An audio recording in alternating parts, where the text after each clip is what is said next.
games to preview, but one of them is the cocktail party. How you doing, Hank? Doing great, Steven. Thanks for having us as always. How are you doing? Oh, I'm doing quite well. Just looking forward to some football. This is absolutely my favorite time of the year. Right now, it is getting down to where highs are in the mid 80s, so it's just lovely fall weather. Yeah, we got a little bit of the early fall at the beginning of October here in Texas, and then this past weekend, I went to the A&M South Carolina game, and I think it at least hit 90. It was pretty hot. Luckily, it was a night game, but it didn't feel like late October Saturday when I was tailgating. Yeah, the good thing about down here is it might get up into the mid 80s, but the lows are getting down in the mid 60s. So it's pretty nice to go to sleep to. But it's going to be 80 degrees year round, so True. I might as well enjoy it. So we're going to go over last week's games. Arkansas beat Pine Bluff 45-3. We're not going to talk about that game, but it was an ultimate slump buster for the Razorbacks, and they're kind of back on track. Next up, we will start out with Ole Miss. Beat LSU. Actually, just dominated LSU. 31-17. LSU with 10 garbage points, but 31 unanswered by Ole Miss. It was 270 yards rushing. Matt Corral didn't have to perform, and the defense was stellar. Yeah, they were. That was a very impressive game from Ole Miss for the reasons you just laid out. So it started out, and you thought, okay, maybe LSU has some sort of they're digging deep for Coach O here because they got out to that early lead, but then they ran out of steam pretty quick. It was obvious that Ole Miss had seen the tape from the Florida game. They knew how to stop LSU's offense, and they did a great job, obviously, of limiting their run game, stopping that counter play. And then they did a great job of putting that spy on Max Johnson. So he just didn't have a ton of room. At any time he would try to get out of the pocket, I believe is it Chance Campbell? Is that the Yeah, linebacker? number 44. Yeah. Yeah. He was just giving Johnson fits all day anytime he tried to escape the pocket. So I thought they had a great plan defensively. Um, and then offensively, like you said, Corral didn't really have to do a ton. So it's one of those things where you hear that good teams can win games in multiple ways, right? Well, we're seeing that from Ole Miss. They outscored Arkansas 52-51. They went into Tennessee, and Matt Corral ran the ball 30 times for 200 yards. They win against LSU. Matt Corral runs the ball a lot less, doesn't even throw for that many yards, but they hand it off to Ely and Connor, and they run all over LSU. So just a really good win for Ole Miss. Obviously, a great atmosphere with Eli and the whole Manning crew in there to celebrate his jersey retirement. So that was a great game for them, and I was honestly envious of those fans on TV because it looked like a picturesque day in Oxford. Yeah, they were having a lot of fun. And another thing to know is in that game, Matt Corral was probably 50 or 60% health wise. And so he needs to get healthy before Auburn because Auburn is a lot better than LSU. And he is going to be needed this week. Mississippi State took a 45-6 win over Vanderbilt. Now, everybody takes wins over Vanderbilt. It's just a matter of how you do it. But the Bulldogs did a very pretty pedestrian game, just kind of went through the motions and just completely blew them out in Nashville. Of course, it looked like a high school attendance at that point. Not a Texas high school, a normal high school. Yeah, yeah, good caveat there. Um, but yeah, I mean, good win for Mississippi State. I don't really know what to think of this team, or I'm having a hard time figuring them out because I think last week I did not think they would cover. Obviously, they covered that and way more. So it's one of those things where Vanderbilt's not good, and I guess they were coming off a pretty tough last minute loss to South Carolina. Mississippi State was just a better team. They got off the mat and went out there and really dominated. I mean, the offense was clicking. I think Rogers threw a couple picks, but other than that, it was almost like Vanderbilt had no chance to stop them. The air raid was uh, looking good. So maybe I think that's kind of what Mississippi State is. They're a solid team. They'll beat up on a team like Vanderbilt, and then they'll get whooped by a team like Bama, and then any team somewhere in the middle they'll be right with, whether that's A&M or whoever else is on the rest of their schedule. They'll have a fighting chance. Yeah.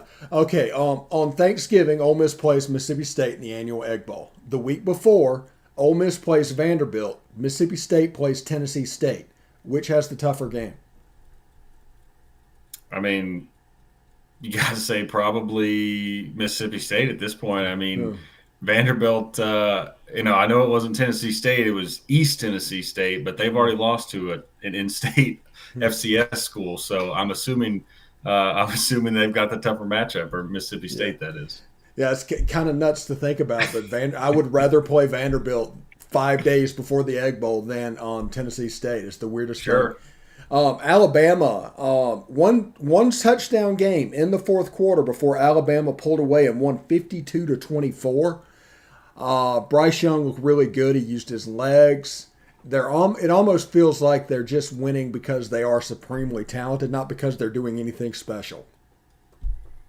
Yeah, I think that's a good point. And I totally agree with it that they are supremely talented, and that shows. And they just I don't really know what it is. They just haven't they haven't quite been, I guess, the vintage Alabama team that a lot expected. But we've talked about this. I mean, Mm-hmm. they're they lost so much, not just players, but like first round picks. I mean, that's hard to replace. So although they're struggling more than maybe is normal, at the end of the day, they're still winning these games.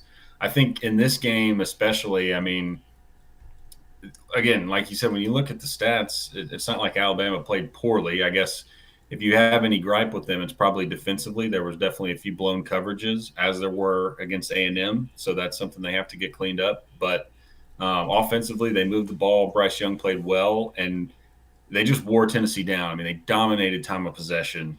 And Tennessee, that style of offense they run obviously is not geared towards possessing the ball very well. And that, I think, came back to bite them because, it just seemed like Bama had the ball all night and Tennessee was playing really well, hanging tough and hitting big plays. But, you could kind of see the writing on the wall that, hey, if Alabama can just wake up defensively and stop giving up these big plays, then they're going to wear them down and pull away, which is exactly what they did.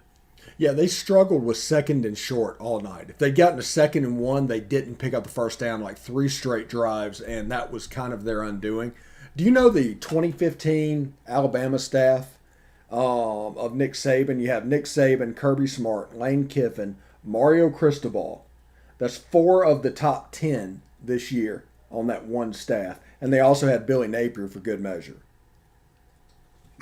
That's crazy. The, Yeah. the the coaching, the Nick Saban coaching tree, it knows no bounds. Especially now that he's basically taking in any and all coaches that need rehab. And obviously, that was not the case in 2015 with the coaches you just named. But you can look at a coach like Sark, or I Mhm. guess even Lane, almost to a certain extent. But he's just his fingerprints are all over the place, and everyone's trying to emulate him, but no one has quite caught up. Lane probably started the rehab clinic and the reputation. He was probably the first one that came in and started doing that. And then Stark came in and they just built off of that. Yeah. So pretty interesting. Now you said you were at the Texas A&M South Carolina game. South Carolina lost 44-14. Texas A&M won 44-14. Didn't mean anything by that. It's just South Carolina was on top of what I was reading. Um, what did you think of that game? What did you notice? South Carolina is not very good. Yeah, that was one of the bigger takeaways. I mean, we've talked about that a lot this year, where South Carolina, they play hard, they're scrappy, but they just lost a lot off of last year's team, and you're bringing in a whole new coaching staff. They just don't have it. I mean, it was pretty clear early on that A&M was a superior team, especially in the trenches. I mean, A&M defensive line. I felt bad for Zeb Nolan. He was getting whipped all night until they finally, pulled the cord and brought in the backup because they couldn't run the ball, and he was getting hit nearly every time he tried to throw. I think they had like 11 or 15 yards or something entering the fourth quarter. I mean, it was comical how little their offense, could move the ball. And then, offensively for A&M, I think it was just good to see the run game have more success 2 weeks in a row. Again, not a great opponent, but with an A&M offensive line that is still young, and they're really only in their second or third game with kind of the same group. It was encouraging to see the way that they just sort of steamrolled South Carolina. And that's the blueprint moving forward, right? With Calzada, he had another decent kind of game manager performance, nothing special, but he wasn't obviously terrible in the game. He wasn't going to lose it for him. So if A&M can get that confidence and carry that over into obviously the bye week this week and then their stretch of games in November, I think that's big because that's what they're going to need to do to win. I think, what we saw from Calzada against Bama was incredibly impressive, but so far that's the outlier. So if they're going to win out or get to 9 wins, they're going to have to run the ball. So that was encouraging to see. But yeah, it was pretty clear that South Carolina just didn't have much of anything, and we'll see what they do the rest of the year. But that a pretty demoralizing loss, I think. Yeah, absolutely. Let's move on to this week, the Week 9 preview. We'll start out with a friends and family only game. Vanderbilt plays Missouri on the SEC network at 3 o'clock. It's opposite of the cocktail party, so it's even hidden away. It's like in the dark recesses of the SEC is Vandy and Missouri. Missouri is a 16-point road favorite in this game. Missouri has given up 280 yards a game rushing. Now, think about that. Now, whenever we get impressed going back 3 or 4 or 5, 10 years, looking at the best rushing teams, it would be like Navy at 303. But nobody would give up anywhere near that. Missouri has potentially the worst rushing defense I've ever seen. In the A&M game at one point, A&M had like 10 carries for 156 yards. It's just terrible. And they're 16-point favorites over Vanderbilt. This is one of those games we don't want to tell anybody about. And it might be, if with the attendance in the stadium, one of those if a tree falls in the woods type situation. Yeah, I think you're right, unfortunately. This is definitely a game, if you are an SEC hater, perhaps, from a different conference, you will point at and laugh and say that the SEC is not as good as everyone says because these two teams are in it, right? It's going to be a tough game. I think actually, I don't know. It's so hard to predict. I think Missouri will be able to score. That's one thing they do have going for them. Bazelak and Tyler Beatty have been pretty good this year. But yeah, with that run defense, I mean, even Vanderbilt should be able to run on them. Like you said, they have one of the worst run defenses we've ever seen. It looked like a high school game in a lot of the A&M runs where they're just no one's near them, no one looks like they want to tackle. The offensive line is getting a push 4 or 5 yards downfield easy. So I think I'm going to go with Missouri. I don't think I'm going to predict them to cover just because I don't know. Maybe I have too much faith in Clark Lee and Vandy, but I'm hoping that they'll show some fight and, run the ball a little bit and keep it out of Mizzou's hands. But I do think Mizzou's just a little bit more talented at the moment. And with Bazelak and Beatty, they should be able to win. But yeah, I won't be tuning into this game much at all, I don't think. Yeah, the crazy thing is if Missouri wins this game, they're 4-4 in a position to make a bowl game. This would be the game that would take it out of Vanderbilt's hands. This would be their 7th loss. Yeah. So, yeah. But other than that game, we have 3 good ones this week. So this is not a Week 9 WEAK. This is a genuine Week 9 situation. The one ranked matchup, Ole Miss is on the Plains at Auburn. That's number 10 Ole Miss at number 18 Auburn. 6-1 versus 5-2. Honestly, this should be the CBS game, but the cocktail party's always going to win out. And then Auburn's favored by 3. It's on ESPN. It's a primetime game. I would be genuinely worried about the atmosphere, but just 2 weeks ago, they went through that mess at Tennessee. So they've seen this before. They've handled this before. I guess the wild card is Bo Nix. I don't know. I don't really get a read on this game. I do know that they look a lot like LSU and run a lot of the same stuff as LSU, and Ole Miss just shut down LSU defensively. So I don't know. Yeah, this one's tough. Definitely the game of the weekend, as you mentioned, with the condition that Florida's in going into the cocktail party. Um, I really, yeah, I don't know what I think about this game. One question I do have is, is Sanders, Braylon Sanders, will he be back? Do we have any info on that? I haven't seen anything.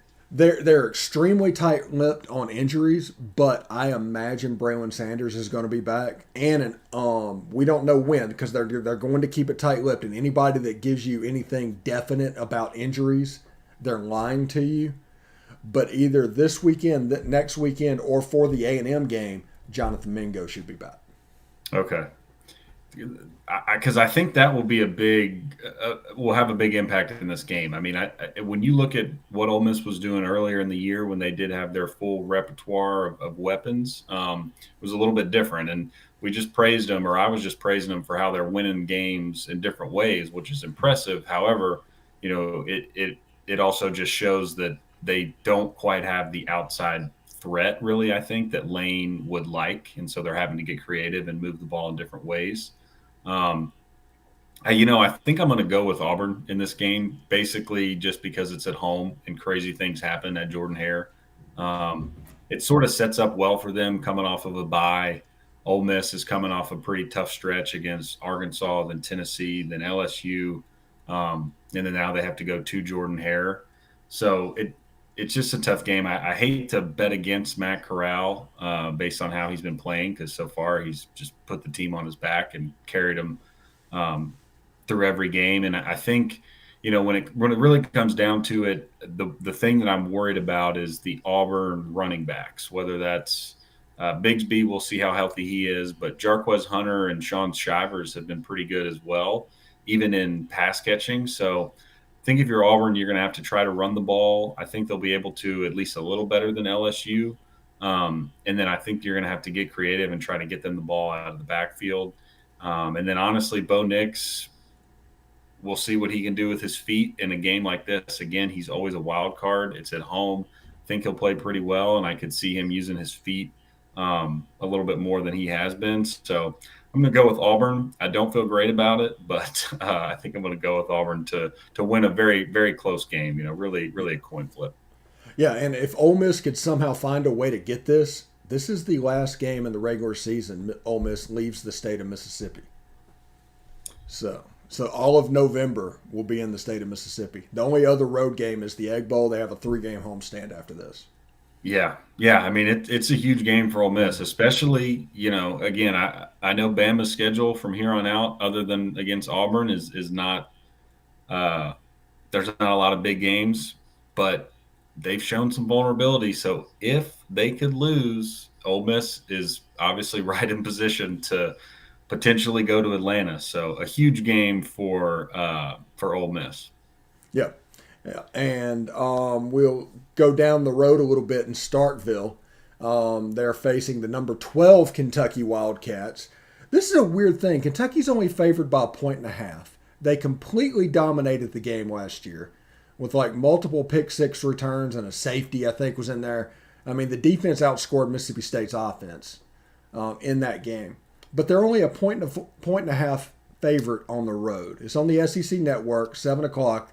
Cole Kublik, Jordan Rogers, and the boys there. The over/under is 47.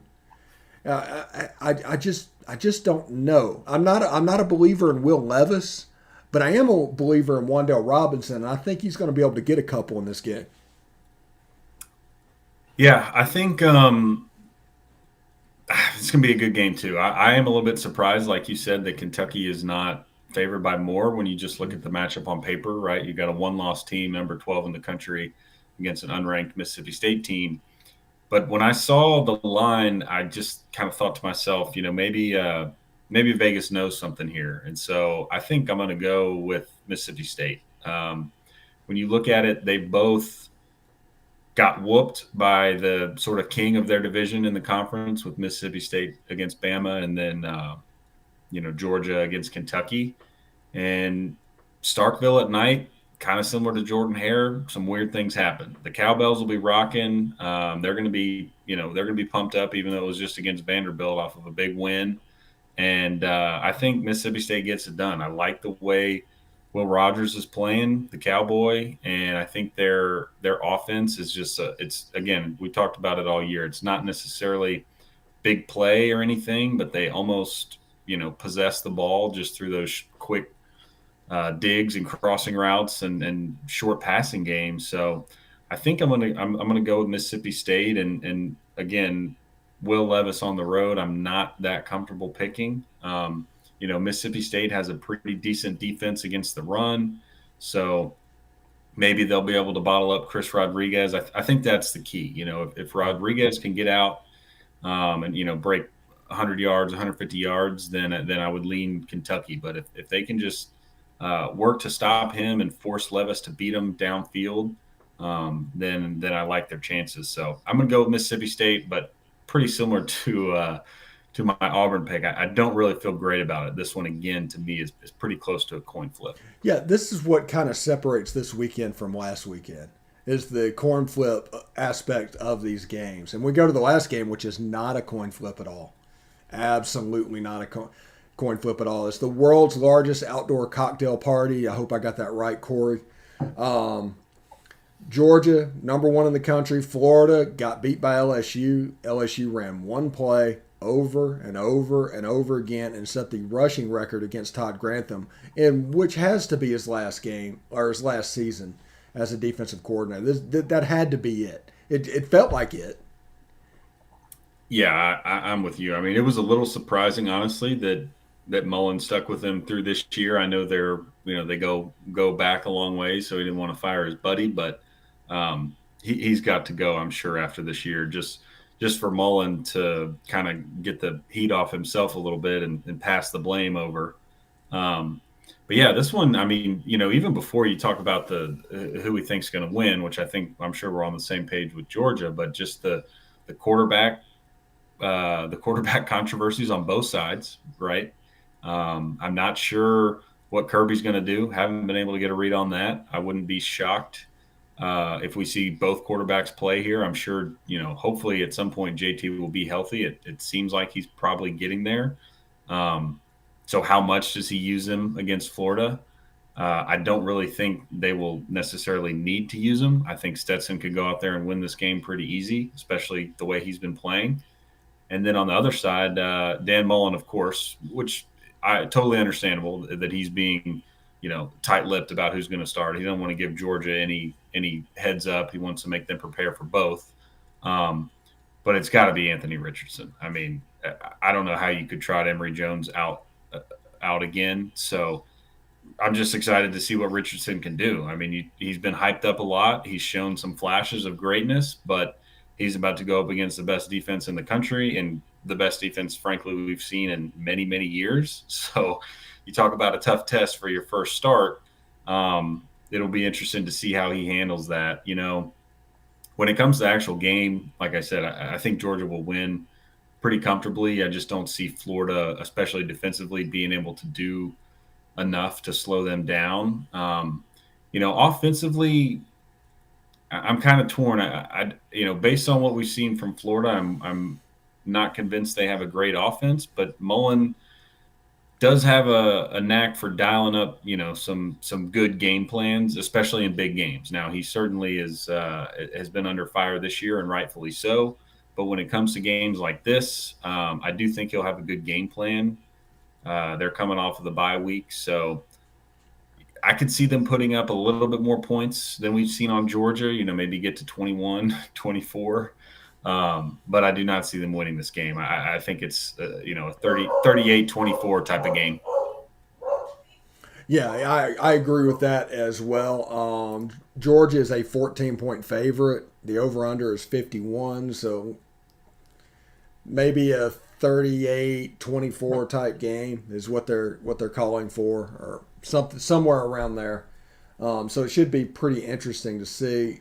Now, I do expect Georgia to do well, and I do want to point out they could win this game with Stetson Bennett. They absolutely could win this game with Stetson Bennett. Yeah. But this season is about winning the game starting in December. And I don't know if you can win those games with Stetson Bennett. So you might as well get JT ready to go. Yeah, I'm with you. Well, we've talked about it Mm. all year, right? I mean, you're going to need to be able to stretch the field and make NFL throws come playoff time. Stetson Bennett has been very good. He's capable. Again, he can win this game probably pretty easily by throwing the ball maybe 15 times like he has been. But I think when you look further ahead and you look at a potential matchup with Alabama or a potential matchup with, Ohio State or whoever in the playoff, you're going to want to be able to score quickly and you're going to want to be able to push the ball downfield. Now, it's great to run the ball 50 times a game and throw it 15. But, I'm just not sure that wins at the highest level anymore. So, yeah, I think JT's got to play here. And again, if he doesn't play here, then it's sort of like, when's he going to? Because if he doesn't have the reps come late November in Atlanta and whatever they do in the playoffs, then I don't know how you turn to him. So at some point, he's got to make the move. And if he doesn't, then it's clear he's just going to roll with Stetson, which, Kirby's track record of quarterback decisions is not great. And I know Georgia fans aren't too happy about some of his past ones. So hopefully he makes the right call here. And then we'll see JT a little bit this weekend. If not, just get the start outright and play the game. Yeah, whenever for clean old fashioned hate, whenever they play Georgia Tech, JT has to get most of the reps in that game. If he's not getting most of the reps by that game, it might be too late. Now they might win with Stetson Bennett. They might be good enough defensively that Stetson Bennett can win the games. But the whole point of this season, we were told all off season what a special offense this could have been, and it just hasn't materialized. Yeah, exactly. It's like we said, it's a fine offense. They're putting up points. It's just not. It's not what you expect from an elite team at this day and age. So we'll see what they do. But you're right. If anyone can win with this style of offense and with Stetson at quarterback, it's this Georgia team because that defense is just not giving an inch to anyone. And I really don't know who's going to get one on them. Yeah, it's pretty special. Thank you, Hammer, for stopping by. This has been Biscuits and SEC Week 9 preview. They come by every week. They'll be back next week to talk about Hugh Freeze and Liberty coming to Oxford. And there might be some other games going on as well. But we'll talk I about forgot that. about that game. Yeah. Believe me, we haven't. We've I'm been sure. Yeah, it's absolutely. They get beat by Louisiana Monroe as a 30-point favorite, and we're supposed to be scared. Yeah. Hugh Freeze is coming like he's the boogeyman. It's absolutely crazy. Anyway, thank you very much, Amber, for stopping by. We'll see you next week, and hotty toddy, and I guess gig 'em for you, right? Yes, sir. Giga Maggies. Thank you, All right, Stephen. all right, bud.